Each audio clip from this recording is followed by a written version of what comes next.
I got no excuses. Welcome to the Way Out Recovery Hour. I'm Bob Sharits, and a happy Monday to everyone. I hope everyone is safe and doing well, and we're all, getting into whatever sort of groove you have found in this new normalcy that we live in, because let's face it, right? COVID-19 is here to stay, at least for the time being. It is going to be around for a while, and we are, we're transitioning to live in this maybe new normal, I suppose. So I hope everyone is finding their groove and kind of settling into a state of acceptance. Here we are, and it's here to stay. And so let's do the best that we can, right? If anyone is if anyone's been directly affected, we're all directly affected. But what I mean by that is, if anyone has loved ones who are sick from COVID-19 or have, God forbid, passed away from COVID-19 or are suffering or struggling, our hearts are with you, and I hope that you're taking care of yourself.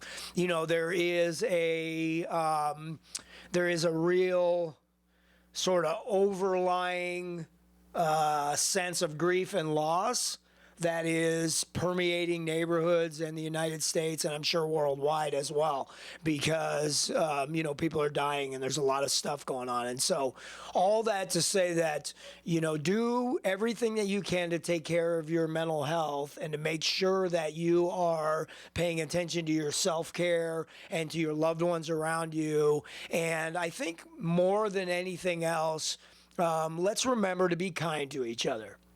It would be really easy to get caught up in stuff and find fault in this, that, or the other thing right now and point fingers and start screaming and getting real crazy with each other.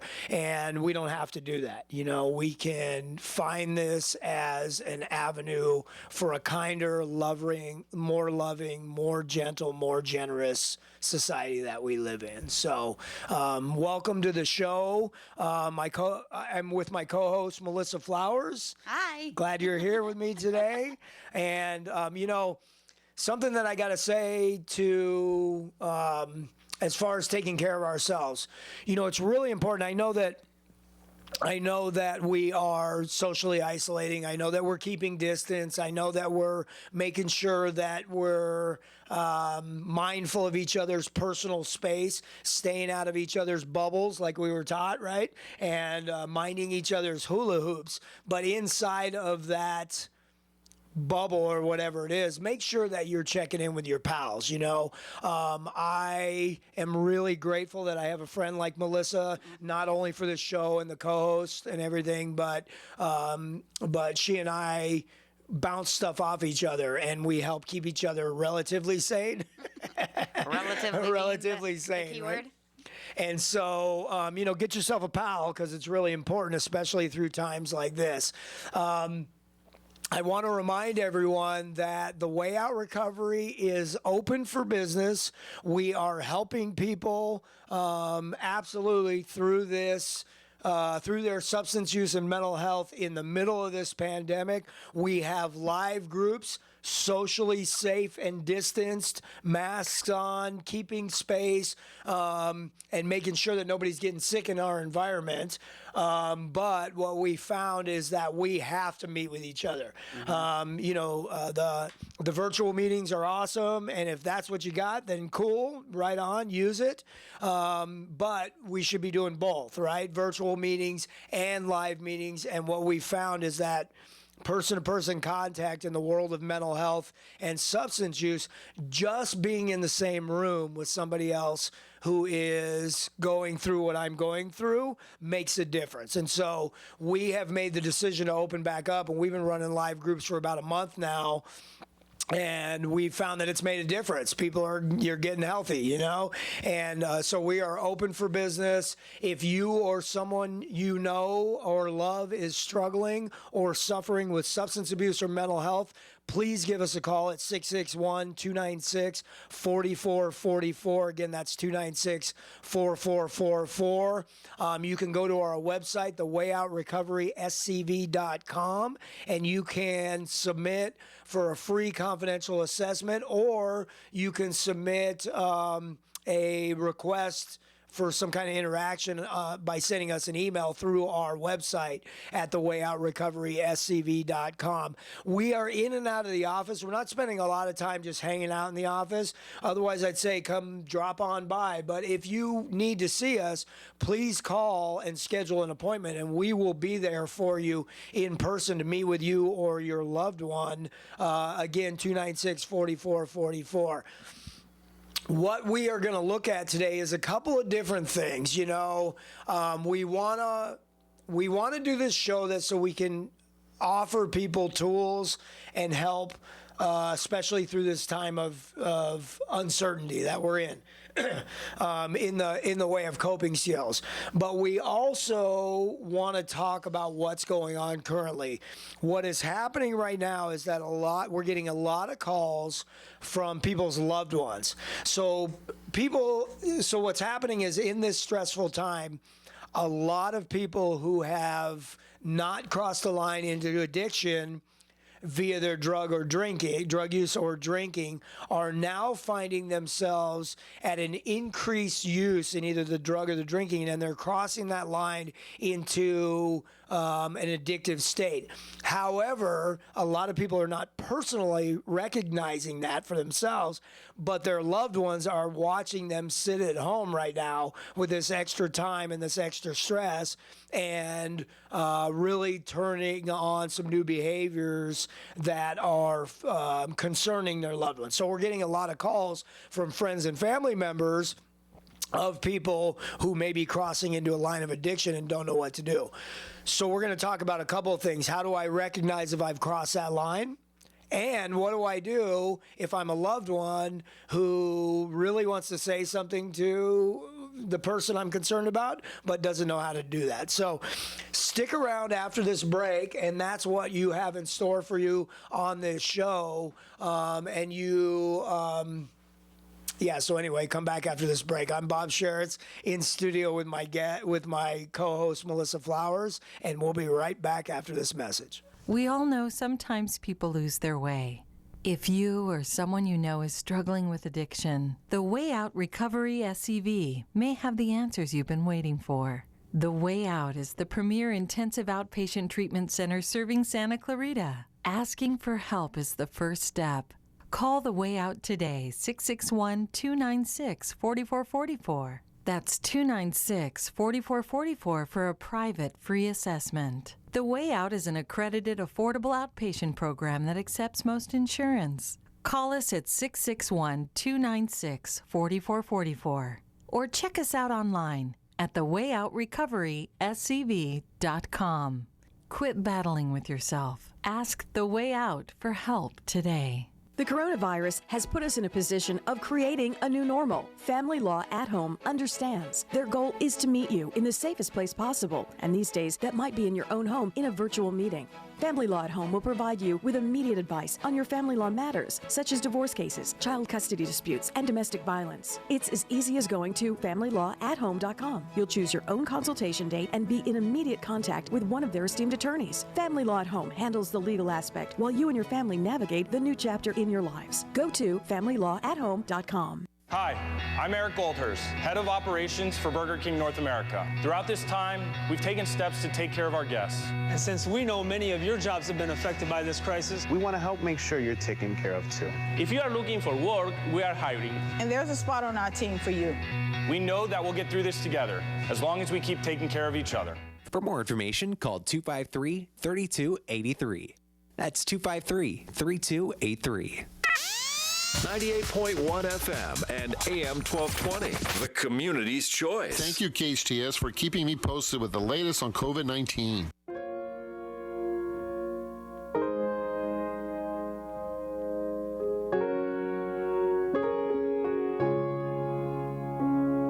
I got no excuses. Back to the Way Out Recovery Hour. I'm Bob Sharits with my co-host, Melissa Flowers. She's like, wait a minute there. I was a guest. Wait a minute. So here's what happens. Here's what happens in radio. Tell me what happens in radio, I don't know Bob. if it happens in radio. Okay. Like I know. You made right? this up. Here's what's happening. Okay. Once you're a guest so many times, you start to become a co-host because you're a regular on the show, right? Okay.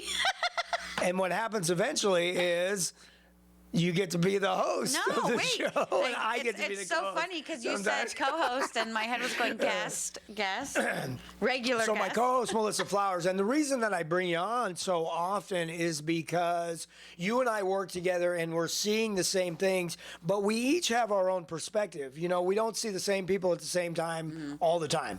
And so, you know, you're going to get calls that I don't get, and I'm going to get calls that you don't get, right? But one of the things that we have been talking about, right, is the increase. So I'm going to take 5 minutes to talk about the relationship between stress and addiction, and then we'll go from there.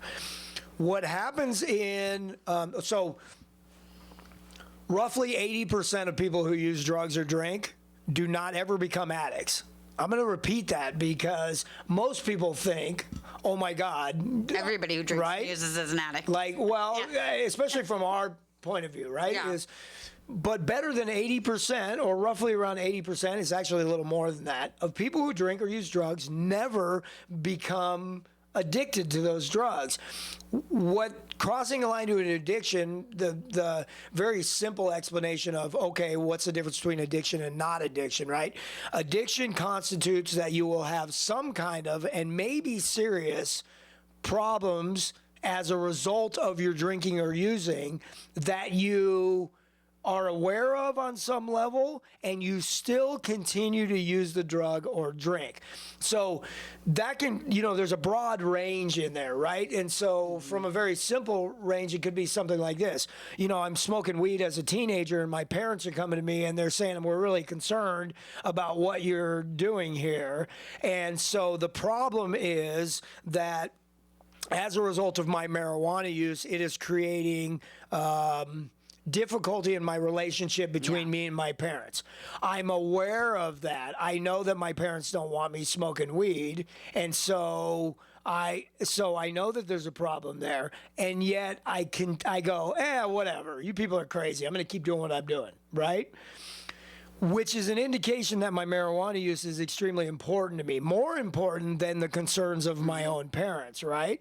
And so, because somebody who's not, it's pretty easy to see. I'm smoking pot. My parents come to me and say, we got a problem with this. And I go, man, I didn't know you were felt that strongly about it. Yeah. I will stop.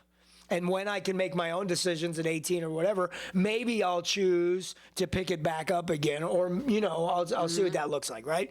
And it can range all the way to, you know, I had a guy that I know that died a couple of years ago, and he was in and out of hospitals as a direct result of his drinking. His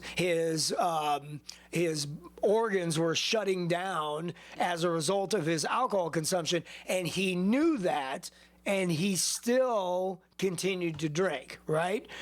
You know, that's a pretty severe case of it, and ultimately he drank himself to death. I just had this conversation with somebody else, the common misconception regarding addiction or alcoholism, all the same, that, you know, well, I'm not because I don't drink in the morning, or I don't drink, you know, 6 times a day, or only on Saturdays. Like, there's this common misconception that the amount or how often defines the alcoholic. Well, what's interesting about that is if you look in the criteria for substance use disorder in the DSM-5, how much or how often you use is not. I know. It's not one of the symptoms. I think well, I think part of it's the stereotype of the alcoholic, right? The idea that the homeless person, or, you know, the paper bag guy, I don't know, when I was growing up, I guess that was the common misconception. Yes, that, you know, an alcoholic was the homeless person, or the person sleeping on the street, and or the person who woke up in the morning and needed it. And until I got familiar with it, I didn't even realize that it wasn't even part of determining whether or not someone was. I mean, it adds to it, of course, but it's not a determining factor. And I still have that conversation with people, alcoholism. And they're always, the response of someone trying to defend their drinking is always, well, I go to work and then I drink after. Or, I only drink it on the weekends. And so when I say, like, but are you getting in trouble? Are you having some kind of negative effect from it? Well, yeah, but I still have my job. Or, there's always this defining moment where what they have grabbed onto, the idea of alcoholism, is not affecting them. And so it's really hard for people to understand that's not necessarily a factor in alcoholism. So when you were saying that, that's what I was thinking, that gaining education on what addiction is like a really first step for people, because they have a common misconception of what that could be. Well, and it's hard to see it when you're in it. It is very hard to see it when you're in it. True, and sometimes impossible to see it when you're in it, which is why things like interventions and inpatient rehabilitation centers and that's why getting arrested sometimes can be a saving grace. Yeah. Because you're forced to have some time away from your drug, and you're sitting and getting it out of your mind, and you go, oh my God, you'll have these moments of clarity in there where you go, oh my God, it's worse than I can see, right? I can tell you, I've had significant consequences throughout my life from my choice of drinking and using. Significant consequences that someone who is not an addict or an alcoholic would go, one of those things would go, I'm never touching it again.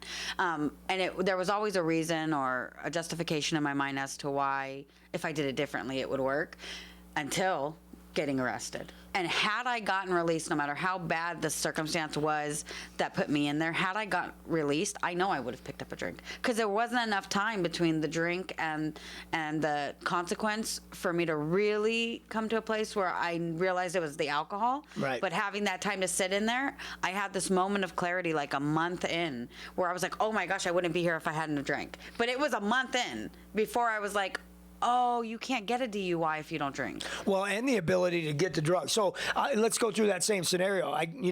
Whatever happens to me, and I get arrested, and I get bailed out, right? And I go home, and there's the drug sitting right there in front of me, and I'm looking at the drug, but I got this big thing that just happened back here, right?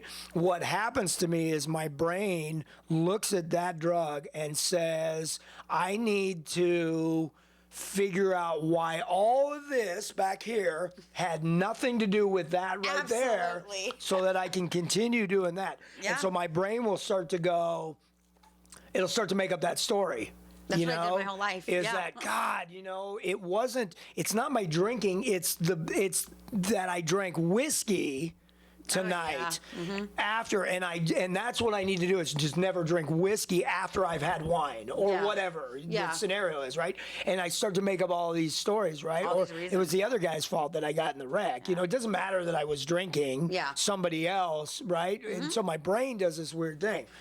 So back to the beginning of this was, better than 80% of people who use drugs or drink, and that may sound, don't experience that kind of stuff. Or if they get in any kind of trouble, they go, oh my God, and they're able to stop, right? Baffling. And there's this other percentage of people who have crossed the line into addiction. Some of the symptoms for you to know whether or not you've crossed into a line of addiction is the inability to stop, right, for a sustained period of time is difficult. And that may seem like a simple test, but that's one of the things that I tell people all the time. If you're sitting back going, I wonder if I have a problem with A, B, or C, it doesn't matter what it is, right? I wonder if that's a problem in my life. The best way to see is to try to stop doing it. Like, for real. I'm not sure if I have a problem with alcohol. Okay, why don't you try not doing it and see what happens? And you'll have your answer really quick if you're paying attention. If you're paying attention. If you're willing to be open to the answer too. Right. Because I have a lot of people I suggest that to. And they say, okay, no big deal. And then 2 weeks later, they're like, yeah, I had a drink this weekend or whatever, but it's because it was a celebration at a wedding. That's right. So, I mean, I always tell them, well, pay attention to that. You couldn't even go the 30 days or, Right. you know, but you have to. Well, I had a drink, but I didn't get out of control. And I didn't get out of control. And you don't understand that person got married or that person, Right. you know, everybody was drinking. It was a get together for my high school reunion or whatever the reason is. But there's a reason and a justification, and they tell me with the reason behind it, like they know they need a reason. And so, I mean, it's really difficult. It is. If you're trying to monitor it and pay attention to it, it's really difficult to come to a place where you accept it. If you are an addict or an alcoholic, it's not going to be, oh, okay, I figured it out and I'm not. I mean. So here's what the Big Book of AA says something. It talks about that scenario right there. And it says that,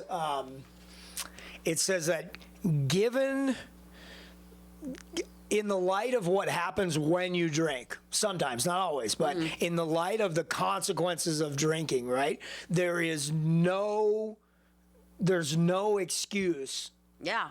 You know, there's no viable excuse nothing justifies the consequences that you're paying, but yet will make up 1,000 different trivial reasons. It calls them trivial reasons why it was okay to take a drink again, right? Yeah. Given in the light of the circumstances, none of that matters. And then it goes on to say, because it's talking about if you ask an alcoholic why they drank again, right? They'll give you one of 1,000 different trivial excuses, but none of them are satisfactory in light of what happens when they drink. Yeah. But then it goes on to say, it says exactly this, but once in a while he may tell the truth. And the truth is that I don't need a reason. That if I've crossed the line into addiction, there's a physiological thing that takes place that doesn't need an excuse. The part of the brain that makes up the excuse shuts down when it doesn't even work, right? So this front part of my brain, that's all my reasoning, our prefrontal cortex. When the stress in my life becomes so great that it feels like I'm overwhelmed with it, if I have experienced the relief of that stress from an addictive behavior, what happens is the brain says, I can't take any more of this. And I know what will give me immediate relief right now. Yep. And so it shut. And then if you haven't crossed the line into addiction, what happens is the reasoning part of your brain says, well, but wait a minute, I can't do that. Yeah, I have work tomorrow. Yeah, I can't do that. You know, I can't drink. I can't drink right now, no Yeah. matter how stressed out I am. You just can't do it right now. I have business to take care of, right? But once the stress becomes so much, and everybody's top out is a little bit different. And what I mean by the stress becoming too much, think of it like a cup. Right? So stress is nothing more than a chemical inside of your system. The reason we feel stressed out is because there's rising levels of mostly cortisol inside of our system, which is a hormone, a stress hormone. When that chemical rises to a certain level, our brain says something is going on here and I need to find a way to relieve this stress. If it has to do with a specific thing like eating, my stress level rises to a certain point because I am don't have enough nutrients in my body, my brain picks up that rising level of cortisol and says, what's going on? Oh, I'm hungry. It goes and I get something to satisfy it, namely food. I eat the food and I go, yum, and it satisfies the hunger. The yum comes not from the food, it comes from the chemicals that are released inside of my brain, neurotransmitters, when I eat the food. So the neurotransmitters knock down the level of stress. So what happens is everybody has a different level at which they cannot take any more stress. Yeah. Here's a good example of that is the play between the front of the reasoning part of the brain and the survival part of the brain. When stress levels rise, and let's use food for an example. When my stress level rises because of hunger, it gets to a point where I just can't take any more and I gotta have something to eat. Yeah. We've all been there. We're like, oh my God, like I'm gonna die. Like I need it. I don't care. Yeah. You know, I gotta eat something now, right? And if I can get food and I eat the food, cool, all is well. Everything's good. But think about if you can't get the food, right? What happens is, and this will happen to everyone, so we have this reasoning part of our brain that determines what food we like, what food we don't like, how, if it's expired or not expired, where I will or will not eat. Is it healthy for me? Is it not healthy for me? When I reach a certain level of stress, I don't care if it's healthy anymore. I'll eat whatever's right there. I don't care if I'm a vegetarian. If you got a burger, man, let's eat it, right? Because I've reached that certain level where the stress outweighs the values that I've set for myself or the morals that I've set for myself. If that keeps going, if my stress level keeps rising and I don't have access to any food, what will happen is the part of my brain that has any reasoning left in it at all will completely shut down, and I will do anything to get food, anything. And it includes eating out of dumpsters. It includes, in some really extreme cases, of like the Donner Pat, right? People, cannibalism. Yeah. Like people, and that is your brain shutting down. But the reasoning part of your brain shutting down. That's what happens in addiction. Is you can't reason it anymore, and so I know that I have kids to take care of, and I know I have to go to work, and I know that I have obligations, and I know that I'm not supposed to be drinking, and I know that I was just in the hospital last week because my organs are shutting down, but the stress is rising so much that my brain will shut down in the front, and it's automatic. I automatically go for the food. I automatically go for the drug, and you can't differentiate those two things. When I say hunger that I cannot satisfy, right? I can't get any food. I want you to take hunger out of the picture and put other stressors in. I want you to let's take the stress of coronavirus, right? We are in this super uncertain time. Now so we're already stressed out. Like financial stressors, employment stressors, family stressors. Am I going to get sick stressor? Yeah. Man, can I be around this person? Can I go into different environments? Just the whole unknown is a stressor in itself. So let's say that you're the kind of person who's walking around and your cup is like a quarter full of stress all the time anyway. I mean, you got bills to pay, and you got kids to take care of, and you got places to be, and you got stuff, right? And so everybody's walking around with a little bit of stress all the time anyway, right? And then now let's fill that cup up 3/4 away, because we're going to fill it up halfway now with coronavirus stress. So we've added to that stress. Now we're walking around with a cup that is 3/4 of the way full all the time. It takes a lot less to tip it over that last quarter, right? So we're sitting with this spot where anything can set us off. That's why we're maybe a little short, and we're a little bit snappy with each other, and we're a little bit rude to each other in lines. That's why you got somebody who's really stressed out, and I saw this on the news the other day, and they're in a store, and some lady, innocent lady, goes, "How come you're not wearing a mask?" And the lady flipped on her. Yeah. Because and the reason that lady flipped and threw that, broke that lady's leg and all that stuff, we saw it on the news, right?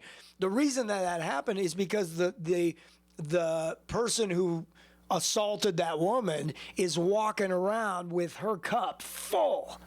And all it took was that one lady to say, "How come you're not wearing a mask?" And it snapped. Yeah. Right? And it snapped. And she went overboard. And in that instance, what would make her feel better is to assault that. What would decrease her stress levels, she thought, is to assault that woman. She's not thinking about that. She's just reacting right now, right?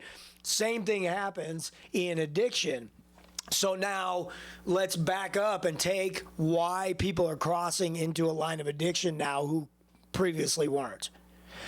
If your cup is a quarter full and you drink, that drink is not medicine for that overwhelming stress. Right. You're not overwhelmed. Right. But let's say your cup is 7/8 full. You're almost tipped over. Coronavirus has got you like that, right? Yeah. Maybe it's not just coronavirus. Maybe it's coronavirus and the the nation not getting along, and then the civil rights movements, and people are everything is up and up and up, and there's a lot going on right now, right?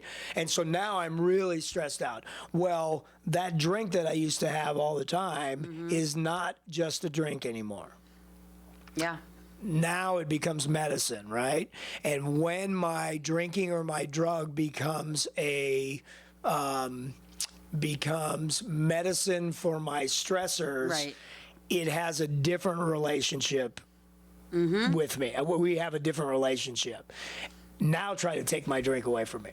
Yeah, it's harder. It's harder, and I'm realizing too, because I just had this conversation with somebody the other day about crossing the line to addiction, and that wasn't what the conversation was meant for, but somebody was talking to me that I know, not somebody who called in, and they said, you know, I used to smoke pot in the evenings, like after work, whatever, just relax, go to bed, chill. And the coronavirus happened, and they weren't working, and they were home. So they were bored. They weren't going anywhere, especially during stay-at-home. And they were like, I'm here. And then that crossed into, well, every day, all day, because I'm not going anywhere. I'm not seeing any family. I'm not seeing anybody. I have nothing better to do. And it wasn't meant to be a conversation about crossing the line into addiction. But the more I listened, the more I was like, oh, well, now that you're back to work, have you stopped doing that? And they're like, well, no, I work from home, so now I'm doing it all the time. And so it's interesting that you can't even see it, you know, or... Well, it doesn't, and it usually happens gradually like that. Like you don't, you know, not always. Yeah. You know, there are, you know, I've had enough interaction with people who are clearly alcoholics or drug addicts, diagnosable, who have made statements like, if it wasn't for alcohol, I heard one lady say, alcohol saved my life. I go, what do you mean by that? And she said, this thing happened in my life. Mm-hmm. And I would have killed myself. And the only way she could get through it. But I didn't, because I got drunk instead. I got wasted instead. Yeah. And overnight, her drinking turned into, I'm just going to stay wasted all the time. Yeah. Right? Because if I'm like that, I don't have to think about this thing that just happened to me, right? And when I start, so now you think about that scenario, right? You start to do drugs or drink as a medicine to whatever stressors going on in your life.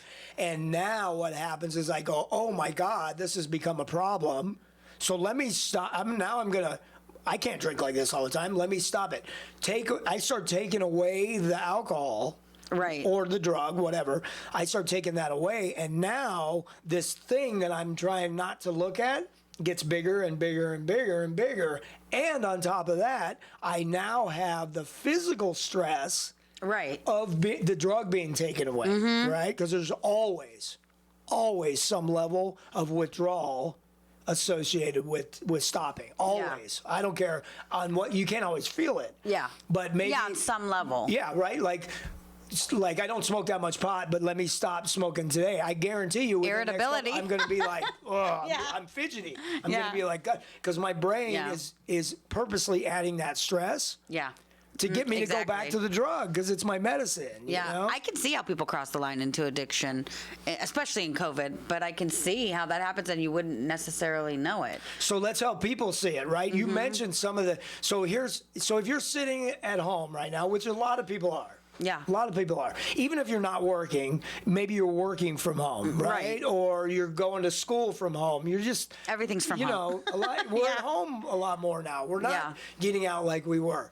And so you're sitting there and you've realized that maybe now, and here's some of the symptomology. I never drank before the evening, and now I'm having a beer at noon, or I'm making myself a mimosa or something, you know what I mean? Right? And so I'm drinking earlier in the day. Right. So my pattern of drinking or drug use has changed. That's a symptom. I've increased the amount that I'm using as well. That, like you were talking about your friend, right? Doing more often now. Right. And is that achieving the same effect? Well, that's what I was going to say. The increasing to meet where you used to, well, I don't know how, I don't smoke marijuana. I haven't smoked marijuana in a long time, but I don't know how that works, but I know that. Well, it's the same as any other drug. No. And so it's like, I was talking to someone today who was like, do you know what a cartridge is? I'm like, geez, I'm not that old. Right. It made me feel old, but it's like increasing the amount you need. I used to be able to drink, a shot and then 3 shots, and then it took 5 shots to reach the same effect. Then I'm drinking a pint, and then I'm drinking a 5th, and you know, like you say, and it's so interesting because I tell people this, like, I got to the point at the end where my body couldn't determine how much I needed. Like, it was shutting down. So I want to, early warning signs of your physical, I was going to say your physical body, but systems inside of your body, right? Like Which is scary to me now. But when I was in it. Early warning signs of that happening, where your body cannot process the alcohol or the drug anymore, is this, what Melissa's talking about right now, is I cannot determine how high or how drunk I'm going to get by the amount that I'm taking. So what happened to me is the same thing that happened to you, is sometimes I would drink a 5th, and I swear to God, so with drugs it's a little different. Sometimes I'd do a bunch of drugs and I wouldn't get high. And I'd think my dealer ripped me off, right? Right. But sometimes I would drink a 5th of Jack Daniels and wouldn't get drunk. Yeah. And I'm thinking, well, but wait a minute. Yeah. That dealer didn't rip me out. That's the same bottle from the same place, from the same regulated store that I get every time, and it's not happening. And then there were some times when I would do a little bit, and I would be so out of my mind that I couldn't handle it, right? That's the scary part. Or I would drink like one tall boy. So one tall can of beer, and I would be so drunk I'd be slurring and falling all over the place from one beer. And I'm like, what is going on with me? Well, later on I found out exactly what's going on is my internal processing, my organs and such are starting to not do that fail anymore. you, Well, no, and in hindsight, it should be obvious. It should have been obvious to me in the moment. However, I know that I was consciously ignoring things like that. Like, not subconsciously. I blatantly didn't go to a doctor. I mean, my last year of drinking, I threw up blood almost every day. And my husband would tell me, I think you need to go to the doctor. I'm like, eh. And I know that consciously I knew they were going to tell me stop drinking. Right. So if you don't tell me something's wrong with me, nothing's actually wrong with me, so I can keep drinking. Hindsight, I mean, I obviously had a problem. Well, but that's how insidious it is, right? Is your brain will talk you into complete denial because you don't want to. Remember that if you've crossed the line into addiction on any level, that your brain equates the drug with survival itself. Right. You're going to get the food no matter what. Exactly. And so.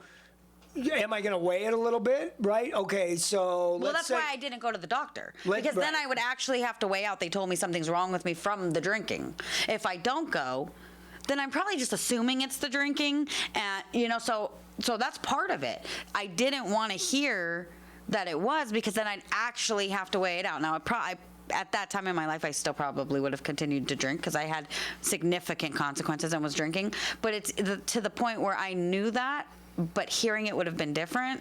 And so my brain told me, just don't go to the doctor. Well, it's like anything else, right? If I acknowledge that there's a problem, now I have to do something about it. Yeah, now there's a problem. Now I've acknowledged that there's a problem. By the way, signs, if you're throwing up blood, which I had a conversation with somebody the other day, you might want to get that checked out. So one of the symptoms in the DSM-5 is if you're having physical problems as a result of your behavior, right?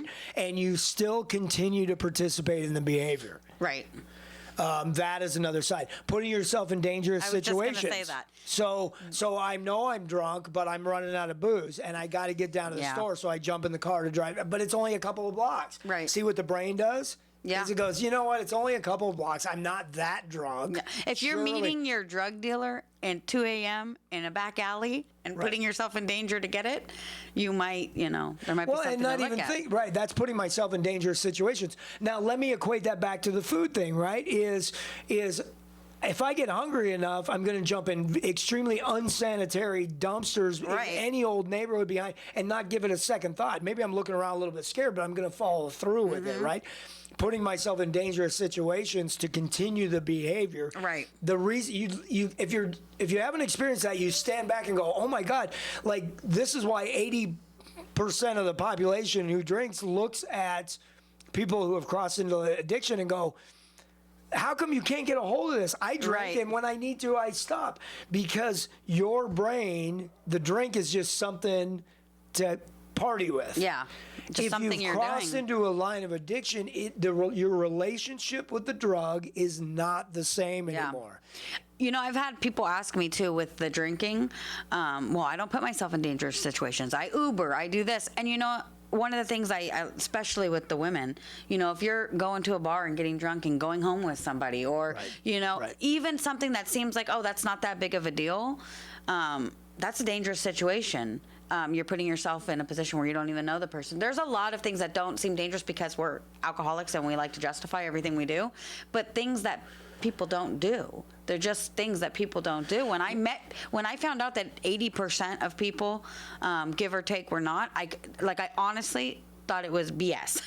I was like, that's not real. I mean, it's the same study. World Health Organization says that 50% of the adult population in the world doesn't drink or use drugs. I know, and maybe that's because 50%. Well, everybody I hung out with did. And that's what I thought, there's no way. That World Health Organization, they don't know anything. They don't know. Right? They don't know my friends. They don't know.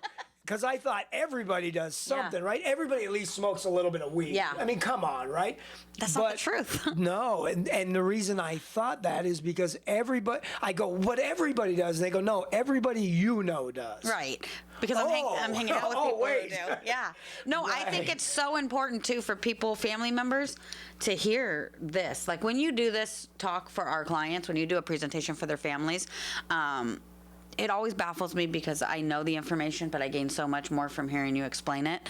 But there's so many loved ones who do not understand the disease of addiction. Yeah. They just don't. And I know they probably want to, but they just don't get it. Well, what's cool about it too is when you get this, when you get the information on how it works physiologically, and you take morals and personality and all the emotion that this thing brings up, that the different scenarios of addiction and mental health bring up, it's a really emotional disease, right? When you take all that and you put it over here and you start to see that it's a physiological thing that's taking place inside of your brain, what it can do is it can make it easier to recover because now it's not personal. Right. And now I'm not getting wrapped up in the emotion. So what I want to do is when we come back after this break, I want to talk about, you know, if I'm a loved one, how do I help?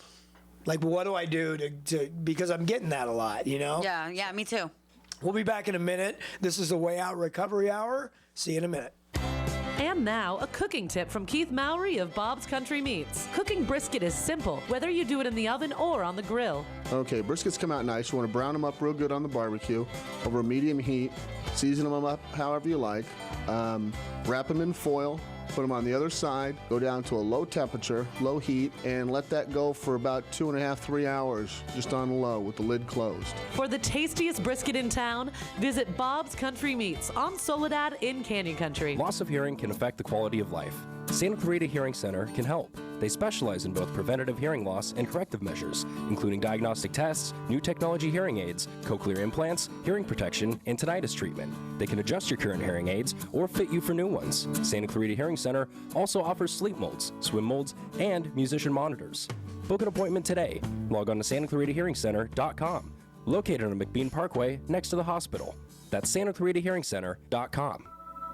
At College of the Canyons, we are an inclusive community, a family, a partner, a leader, a way forward, an open door, an affordable education, an opportunity for a different tomorrow.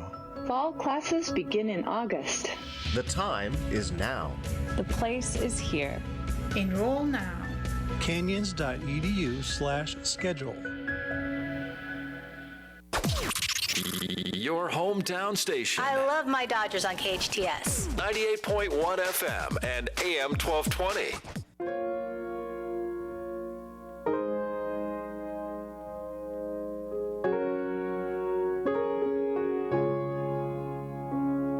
I got no excuses for all of these goodbyes.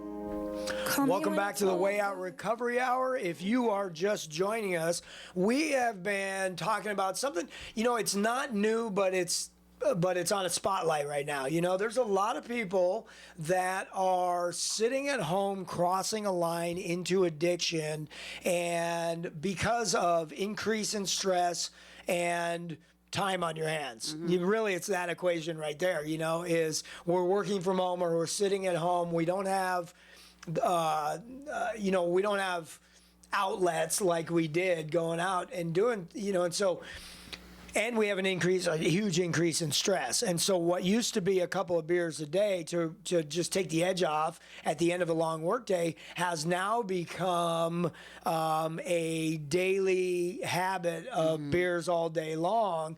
And what happens is the brain is crossing this line where the drinking is not this social sort of, you know, let a little steam off thing that's happening. It's now becoming medicine for the stress that we're living under on a regular basis now. And so there are people who are crossing that line into addiction who don't even see it, you know. And earlier, Melissa was talking about, you know, the danger that we put ourselves in when we drink or use drugs. That is a symptom of, like, you know, going to bars and going home with and sleeping with strange people, or drinking and driving, or going into neighborhoods that I wouldn't go into, or just putting myself in these situations. Well, that dynamic has changed a little bit because the bars are closed and I'm not going out as much, and people are not, you know, they're sitting at home, right? What's another thing that's happening is because people are staying at home, you know, alcohol is on the increase because it's available. I mean, it's a, you know, liquor stores are open. Well, I hate to say this, but, you know, they're considering alcohol consumption an essential or something, right? Like, we can get it, right? Yeah. And, and also you can have drugs delivered to you now. Oh, yes. You know, I mean, you could before anyway, but now, you know, like. Anyway. Yeah, I know what you mean. So it's not always easy to see because I'm not out getting crazy at a bar, and I'm not out getting in fights because I'm drunk, and I'm not out drinking and driving. I'm sitting at home. But what's happening is, so people are crossing that line into addiction and not able to see it. But a lot of times their loved ones are seeing it, you know, and the loved ones, you know, we're getting calls that are like, you know, he's just drinking all the time now. Yeah. And he seems really super depressed, and I'm concerned about his behavior. What do you say to a family member who's watching their loved one get sinking deeper into the possibility of crossing that line into addiction?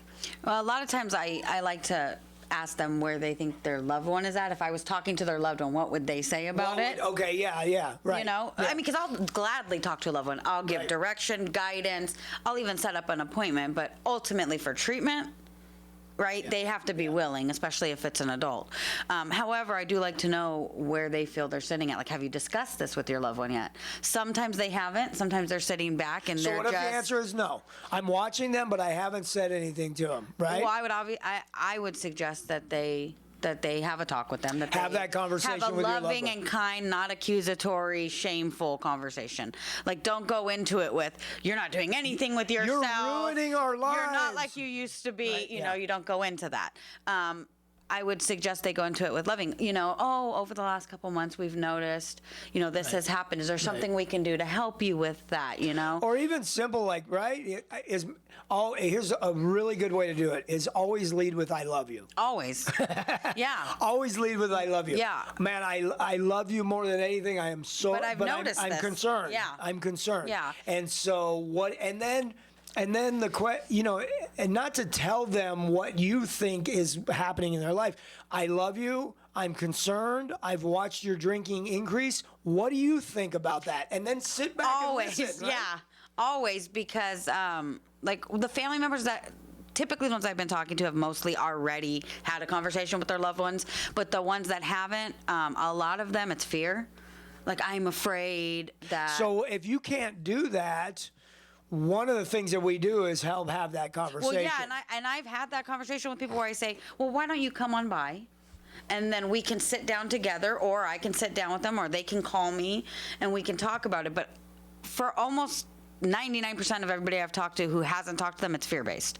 Well, I don't know, and I don't want them to be pissed at me, and I don't want them to not, come over anymore if they don't live with them. And so a lot of it's out of fear of losing the relationship that they have. Yeah. But ultimately what I suggest is losing the relationship, I understand that, but losing the person if you don't say anything. I tell family that all the time. Well, it's not going to matter if, sometimes when you ask that question, well, what are they thinking about it, right? The person. I ask that question all the time. Sometimes you'll be really surprised when you have that conversation with your loved one. Mm-hmm. They'll say something like, you know what, me too. I've noticed, I think I'm getting a little out of control. What can we do about it? Then you open the conversation about different counseling options. Well, right? and I've had that recently. Almost everybody who I'm talking to, whether they come to our program or not, is a loved one. Right. Initially contacting. Tell me about your program so I can go back to my loved one. Right. Because a lot of what's happening is they're confronting their loved ones, and their loved ones are saying, oh, well, okay, if you think I should do something, tell me what's out there. And the loved one is going out and finding out what's out there. Right. Okay, there's counseling. Okay, there's treatment centers. Okay, there's this thing called inpatient. There's this thing called outpatient. Right. And when they call, that's what I tell them. If I can't talk to the person, who I'd prefer to talk to the person. Yeah. But if I can't, I'll say, okay, I don't know what you need, but these are the things that are out there.